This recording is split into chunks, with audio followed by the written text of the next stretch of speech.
life has had this trajectory of increasing and increasing and increasing in diversity. Despite the fact that we have had 5 major pulses of global extinction, life has come back and returned, and it has this relentless trajectory of increasing in diversity. We are so diverse with so many experiences and ways of seeing the world that we really need to pay attention to that glorious, wonderful element of the diversity that complements the rest of the diversity of the planet.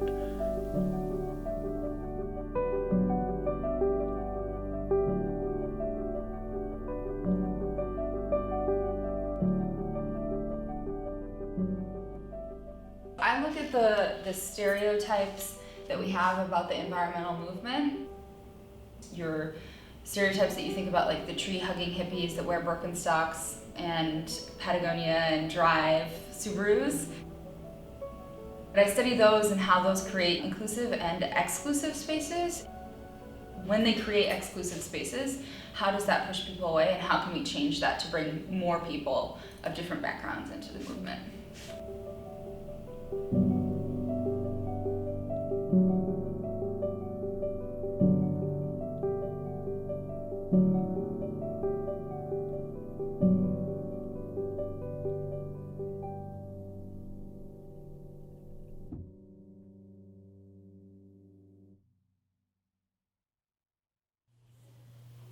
I always bring in my identities and talk about how different people have different experiences, and it's not okay to have a very narrow mindset about the environment and what environmentalism is. Started to talk a little bit more about my identities and started to realize that they were coming into play a lot in the ways that I was thinking about the environment, and were also coming into play a lot into the reasons why I didn't feel like I belonged in Earth systems.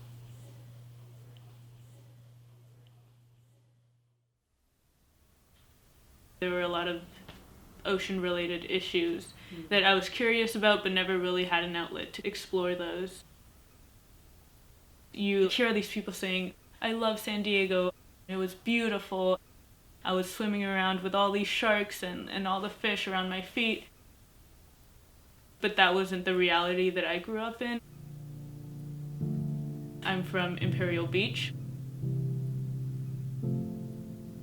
If you look up Imperial Beach right now, you'll probably get an article about how the water's contaminated, and we have a lot of floods because of the rain. So we literally have sewage water flowing onto the streets at the moment.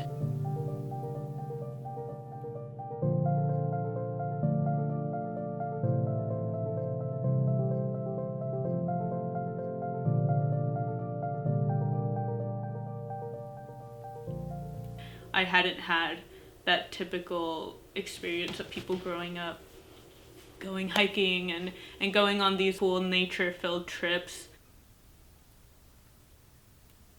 Growing up around something that you're so close to and yet it seems so untouchable and unreachable, I think really fueled my curiosity. Oftentimes we have a feeling of imposter syndrome. Who are we to be the experts to do this work? The space is so clearly defined in one way. I don't want to be in a place where I feel like I don't belong. How do we validate everyone's story while still coming together over this common theme of what it means to be an environmentalist?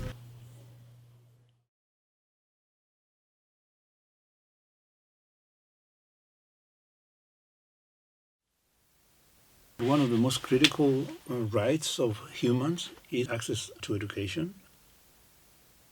This has been something that has happened for decades, if not for centuries. Education is not distributed evenly among different communities. By chance on a road trip, I was in Yosemite and I said, man, it would be great if I could live here and work here. And somebody was like, well, you can. I never thought I'd teach in Yosemite. There, you're giving students something to be passionate about, something to care about. There wasn't a very diverse group of students that were able to go to these experiences. How are we making them so exclusive? How can we change that so that more students can be involved? There are a lot of perceptions that we have, and based on my research, I'm actively trying to figure out how to dismantle those. If you were to see an environmentalist walking down the street, it could be literally anyone.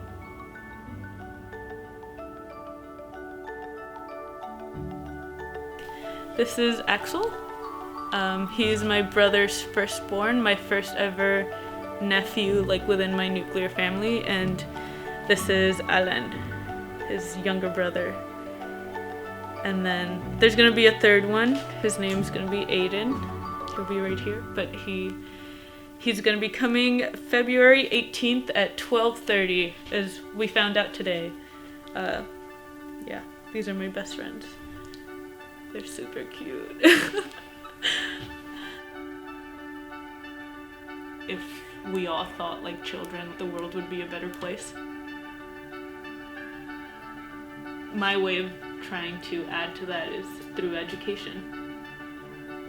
But I just want to inspire all the little Mexican boys and little Mexican girls and different low-income minority communities to just really go for it.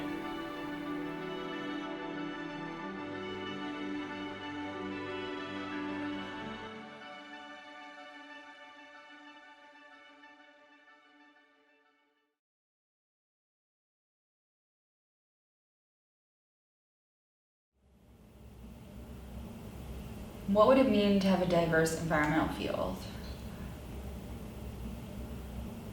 It would mean not only the surface level change of changing who's in the room, but changing the shape and the size of the room. Pushing out rather than pulling in, making the tent bigger. If you have more diverse viewpoints in the room, you actually come up with better solutions. I love screaming that I'm Mexican and that I'm a daughter of immigrant parents because I really am so proud. I have the audacity to say that I belong here and that I deserve space here and that I deserve to be heard.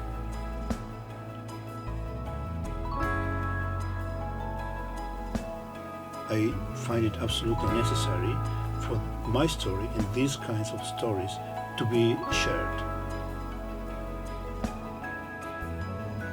I don't want to be just status quo because that's not going to ever change the status quo.